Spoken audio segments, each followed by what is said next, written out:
Hola, queridos estudiantes de la Escuela de Español, Escuela Los Quijotes, Escuela de Español en línea para todo el mundo.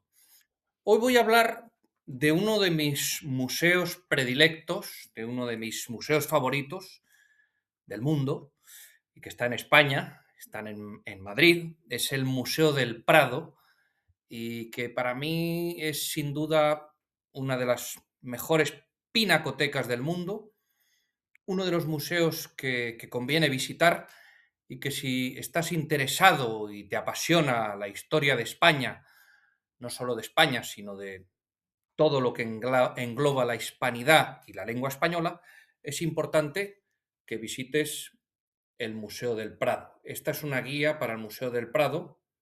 Hay muchas guías porque cuando uno visita ese museo te encuentras toda clase de guías, unas más completas que otras, pero sin duda todas son muy útiles. Y empezaré por el principio, y es que el Museo del Prado, que se centra sobre todo en cuadros, en pinturas, aunque hay también alguna escultura, comienza con obras del medievo, de la Edad Media. En concreto, pues hay una escena de caza, una cacería de liebres, de la ermita de San Baudelio, en Soria, y es un fresco, un simple fresco. Luego hay también pinturas murales que vienen en algunas ermitas, fresco también. Hay lo que se llaman episodios de vidas de santos que aparecen en algunos dípticos o trípticos, normalmente están pintados en maderas. Retablos, normalmente son para la Virgen o por algunos otros santos, pero sobre todo para la Virgen.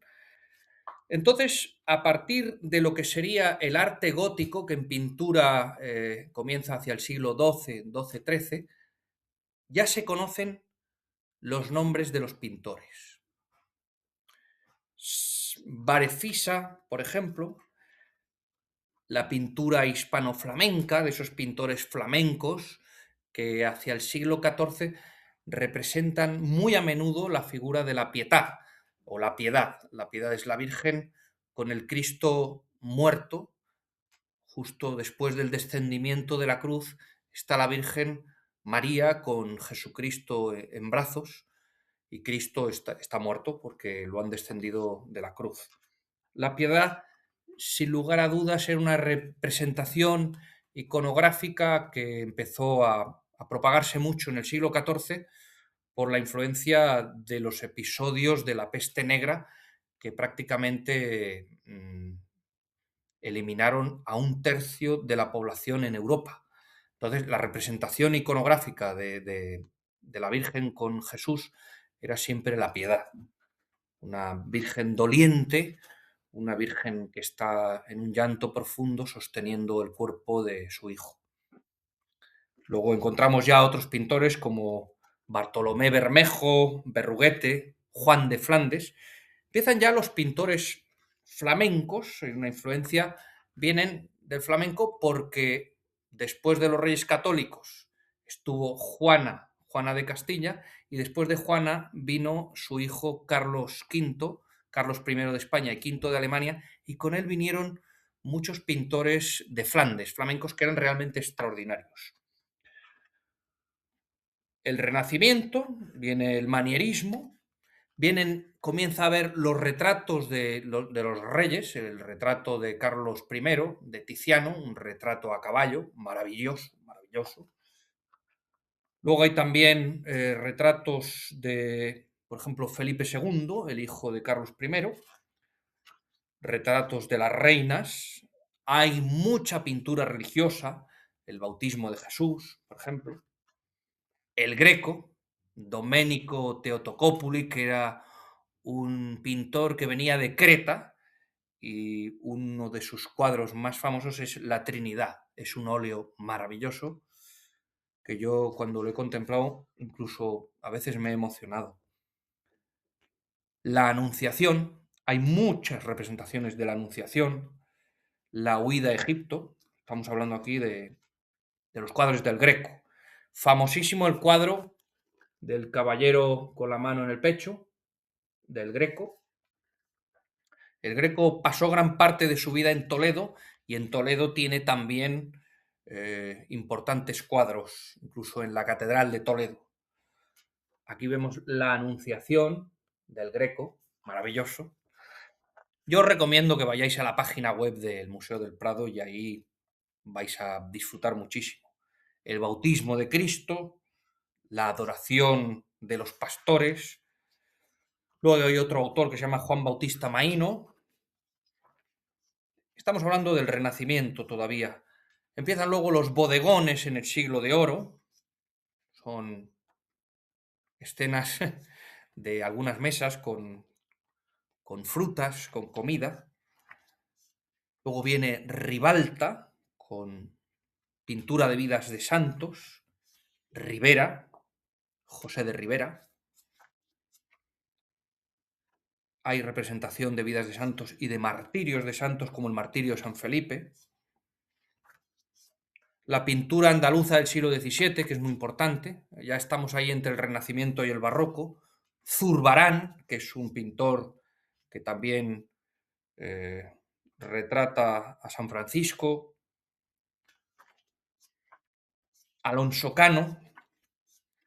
Y ya llegamos al gran Velázquez, que es una de las figuras máximas. También lo es, por supuesto, el Greco, pero Velázquez es una de las figuras cumbres.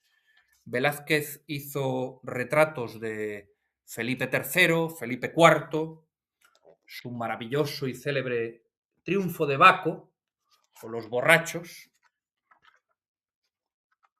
La fragua de Vulcano, el Cristo de Velázquez, que es realmente maravilloso.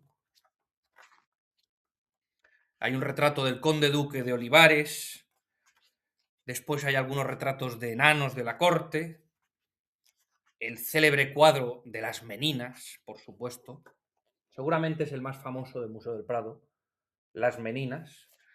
Las Meninas quiere decir las niñas en portugués. La rendición de Breda o las lanzas. Y luego ya hay pintores del Madrid del siglo XVII, los pintores del pleno barroco, Rubens, que aunque sea holandés, tuvo también una importancia muy grande en España. Tenemos también, anteriormente no he hablado de la pintura alemana del Renacimiento, Durero, hay algunos cuadros de Durero, muy bueno. Albrecht Dürer en alemán, pero es Durero en español. Luego hay pintura ya de después del barroco, ya viene el neoclasicismo.